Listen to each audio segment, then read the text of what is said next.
الرحمن الرحیم الحمد للہ نحمده ونستعینه ونستغفره ونؤمن به ونتوکل علیہ ونعوذ باللہ من شرور انفسنا ومن سیئات اعمالنا من يهده الله فلا مضل له ومن يضلله فلا هادي له ونشهد أن لا إله إلا الله وحده لا شريك له ونشهد أن سيدنا ومولانا محمدا عبده ورسوله الذي أرسل بالحق بشيرا ونذيرا وداعيا إلى الله بإذنه وسراجا منيرا صلى الله تعالى عليه وبارك وسلم تسليما كثيرا كثيرا۔ حضرات علماء کرام، ذمہ داران مدرسہ اور محترم خواتین، حاضرین جلسہ اور پیارے بچوں، الحمدللہ ہمارے لیے آج بڑی خوشی کا موقع ہے کہ اس ہمارے مدرسے میں بچوں نے بڑی محنت سے علم کو سیکھا، اساتذہ نے بڑی محنت کے ساتھ اپنے سینے کا علم ان کے اندر منتقل فرمایا۔ یہ اللہ کا احسان ہے کہ اس مدرسے کی وجہ سے ہماری غفلت اور جہالت دور ہوتی ہے۔ جب دین کا علم آتا ہے تو ہم اپنے خالق کو، ہمارا پیدا کرنے والا پروردگار اللہ جل شانہ کو ہم پہچاننے والے ہوں گے۔ وہی خالق، وہی رازق، فعال لما یرید، جو چاہے کر سکتا ہے۔ ان اللہ علی کل شیء قدیر، بے شک اللہ تبارک و تعالی ہر چیز پر قدرت رکھنے والا ہے۔ تو اس خالق حقیقی کو ہم پہچاننے والے بنیں گے اور ہمارے سے غفلت دور ہوگی، جہالت دور ہوگی۔ اللہ کی توحید، رسول پاک صلی اللہ علیہ وسلم کی رسالت اور آخرت کا یقین، یہ بنیادی عقائد ہیں کہ ہمیں مرنے کے بعد دوبارہ زندہ ہونا ہے۔ حضور پر نور صلی اللہ علیہ وسلم آخری پیغمبر ہیں، نبیوں کے سردار ہیں۔ اگر اللہ کے بعد کسی کا مقام ہے تو اللہ کے حبیب صلی اللہ علیہ وسلم کا مقام ہے۔ یہ یقین ہمیں پیدا ہوگا اس علم کی برکت سے کہ حضور پاک صلی اللہ علیہ وسلم کے طریقوں ہی میں 100% کامیابی ہے اور غیروں کے طریقوں میں 100% ناکامی ہے۔ اس سے ہمارے عقائد بدلیں گے، اللہ کے ذات عالی کا یقین پیدا ہوگا اور مرنے کے بعد دوبارہ جینے کا یقین پیدا ہوگا۔ یہ 3 بنیادی عقائد ان مدرسوں کے ذریعے سے بچپن ہی سے بچوں کے ذہن میں بٹھایا جاتا ہے۔ یہ قرآن مجید اللہ کی امانت ہے۔ اس امانت کو اللہ تعالیٰ نے آسمانوں پر پیش کیا، زمین پر پیش کیا، پہاڑوں پر پیش کیا۔ یہ بڑی بڑی مخلوقات نے اس امانت کو اٹھانے سے انکار کر دیا اور ڈر گئے کہ اللہ ہم تیری امانت کو اٹھا نہیں سکتے۔ لیکن انسان کے کمزور دل نے اتنی بڑی امانت کو اپنے کمزور دل کے اندر سمو لیا اور اس بوجھ کو، گراں بوجھ کو اٹھا لیا۔ تو دیکھتے ہیں کہ ہمیں چھوٹے چھوٹے بچے کس طرح قرآن مجید کی صورتیں یاد کر کر اور قرآن مجید کی تلاوت کو سیکھ کر، احادیث مبارکہ کو یاد کر کر یہ اپنا مظاہرہ پیش کر رہے ہیں۔ ان کے کمزور دل نے اس بارے گراں کو، اس امانت کو اٹھا لیا۔ تو غرض میرے بھائیوں، اپنی اولاد کو مالدار بنانے سے زیادہ ہمیں دیندار بنانے کی فکر کرنا ہے۔ مال تو مقدر کا مل کر رہے گا، لیکن دین بقدر مشقت اور محنت اللہ تبارک و تعالی عطا کرتے ہیں۔ طلب کرنے والوں کو اللہ نوازتے ہیں، بے طلب لوگوں کو اللہ محروم کر دیتے ہیں۔ اس لیے ان مدرسے میں پڑھنے والے بچوں کو پڑھا کر ہمیں دیندار اولاد چھوڑ کر مرنا ہے۔ عام طور سے کرنا بھی چاہیے کہ ہم اپنے بچوں کی ہر ضرورت کو ماں باپ مل کر پورا کرتے ہیں۔ ان کی راحت کو، کہ ان کے سکون کو ہم کیا کیا کر سکتے ہیں، خود اپنے آپ کو مشقت میں ڈال کر، ہر تکلیف کو جھیل کر بچوں کو راحت پہنچانے کی ماں باپ مل کر پوری کوشش کرتے ہیں۔ یہاں تک کہ ہمارے اپنے مر کر دنیا سے جانے کے بعد کس طرح ہمارے بچے خوش و خرم رہیں، سرسبز رہیں، شاداب رہیں، آباد رہیں، پھلتے اور پھولتے رہیں، یہ ماں باپ کی تمنا ہوا کرتی ہے۔ تو میرے بھائیوں، یہ تو ہر کوئی کرتا ہے، ایمان والا بھی، غیر بھی، ہر ایک اس کی کوشش میں لگے ہوئے ہیں۔ اس کے ساتھ ساتھ جو سب سے بڑی ضرورت، ہماری دنیا کی بھی ضرورت، ہماری آخرت کی بھی ضرورت یہ ہے کہ ہم دیندار اولاد کو چھوڑ کر مرنا ہے۔ ہمارے مرنے کے بعد اللہ کی زمین پر یہ بچے اللہ کا نام لے رہے ہوں، اللہ کے فرائض کو زندہ کر رہے ہوں، اللہ کی منع کی ہوئی چیزوں سے یہ بچے بچ رہے ہوں، اور ماں باپ کی قدر جان کر ماں باپ کی مغفرت کے لیے دعا کر رہے ہوں۔ پھر اللہ تبارک و تعالی ان بچوں کی دعاؤں کی برکت سے اللہ پاک ماں باپ کی بخشش فرما دیتے ہیں، ماں باپ کو جنت میں اعلیٰ مقام دے دیتے ہیں۔ یہاں تک کہ ان کو پڑھانے والے استاد کو، جو مسلمانوں کے بچوں کو قرآن مجید کی تعلیم دیتے ہیں، کل محشر کے میدان میں اللہ کے عرش کے سائے کے سوا کوئی سایہ نہیں ہوگا، سورج سوا نیزے پر ہوگا، نفسی نفسی کا عالم ہوگا، لوگ اپنے گناہوں کے بقدر پسینے میں ڈوبے ہوئے ہوں گے۔ ایسے اندوہناک خطرناک دن وہ عالم اور حافظ صاحب بھی اللہ کے عرش کے ٹھنڈے خنک سائے میں ہوں گے، جو دنیا میں مسلمانوں کے بچوں کو قرآن مجید کی تعلیم دیا کرتے تھے۔ تو میرے بھائیوں، ہم اپنے بچوں کو دیندار اتنا بنا دیں کہ میرے مرنے کے بعد میرے جنازے کی نماز خود میرا بیٹا پڑھائے۔ جس توجہ سے، جس درد سے باپ کا جنازہ، ماں کا جنازہ بچہ جس درد سے پڑھا سکتا ہے، وہ دوسرا آدمی پڑھا نہیں سکتا۔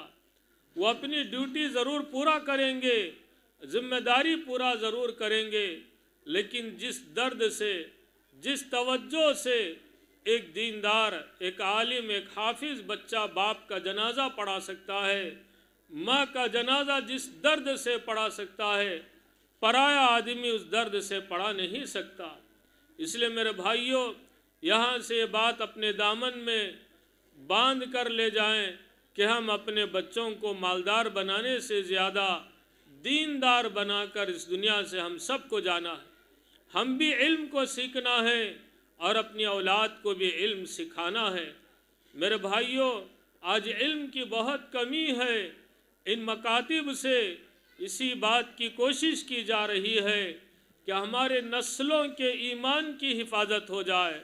اس لیے بڑے بھی مل کر، چھوٹے بھی، ہر ایک بھی، مرد بھی، عورتیں بھی، اپنے اپنے علاقے کے علماء اور حفاظ کے پاس ہم علم کو سیکھنے والے بنیں، تاکہ ہماری زندگی کے ہر شعبے میں اللہ کا حکم رہے، رسول پاک صلی اللہ علیہ وسلم کا طریقہ رہے۔ نماز پڑھنے سے پہلے نماز کا علم سیکھا جائے، نماز پڑھتے ہوئے